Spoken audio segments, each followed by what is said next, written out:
If I gave you a perfect world, how would you feel? No work, no worries about money, no boss, no debt, unlimited food, unlimited water, endless comfort, and zero danger. What would happen?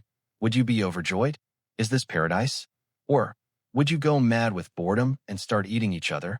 In 1972, Dr. John Calhoun wondered about the answer to this question, and he built a perfect paradise for mice, called Universe 25. But on the 600th day of the experiment, that paradise turned into the most terrifying, bloody hell history has ever seen. The experiment started very innocently. A gigantic box, 2.7 meters wide, with impassable walls. Inside were towers of unlimited food and water, enough for thousands of mice.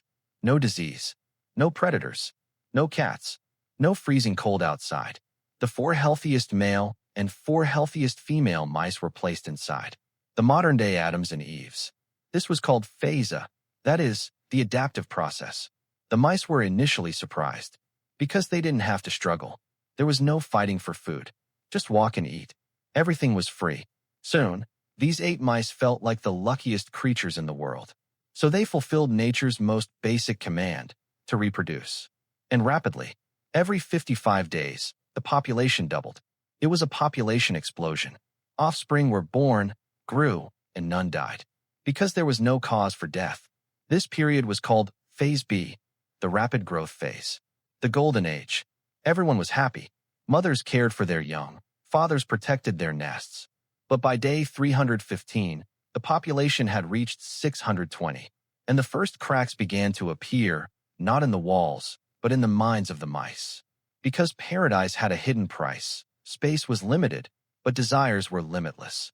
And then we came to stage C, the stagnation period. Population growth suddenly slowed. The food wasn't gone. The space wasn't gone either. What was gone were the social roles. In the wild, the elderly die and the young take their place. But here, no one was dying. All the seats in society were taken. Newborn youngsters had no purpose. So society ostracized them. Alpha males even drove their own children out of the colony. These ostracized youngsters began to accumulate in the very center of the box. Calhoun called them the wretches. This group was immobile. They just sat there. But their bodies were covered in wounds and bruises. Because every now and then they would attack each other in senseless rage, then go back to sleep.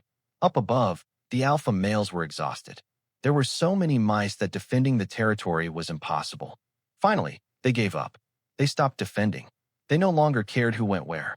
When the fathers stopped defending, the danger reached inside the nest, to the mothers. The females had to become extremely aggressive to protect their young. They became masculine. But this aggression got so out of control, mothers started attacking their own offspring. They stopped nursing their young. They threw them out of the nest prematurely. In some cases, even cannibalism began. Despite unlimited food.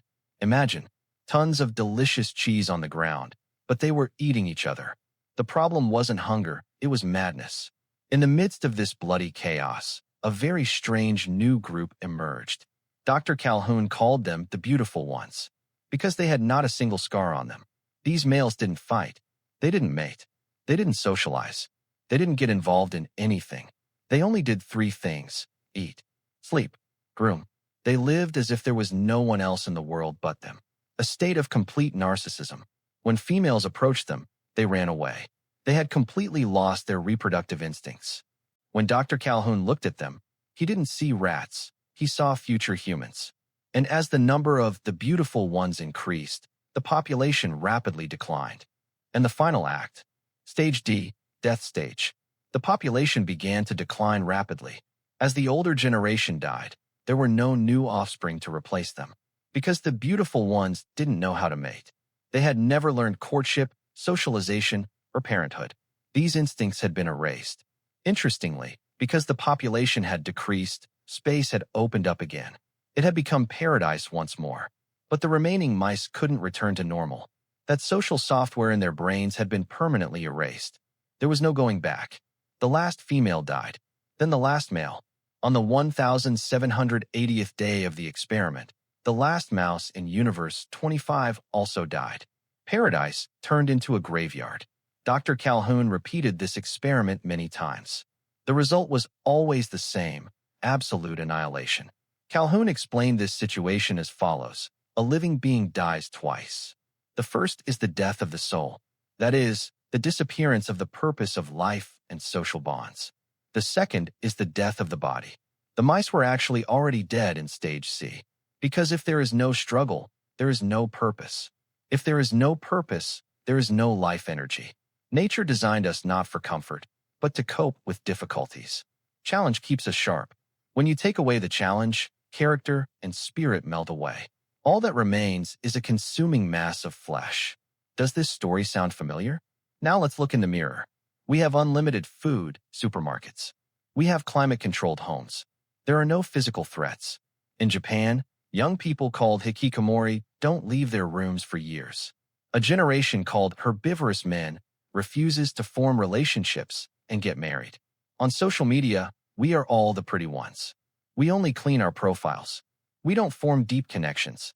We just stand side by side. Could the death of our souls have already occurred? The lesson to be learned from this experiment is, don't create your own universe. 25. Don't fall into the comfort trap. Struggle. Have a purpose. Get tired. Because living isn't just breathing, it's fighting for something. If you don't want your soul to die, keep nourishing your mind. Subscribe.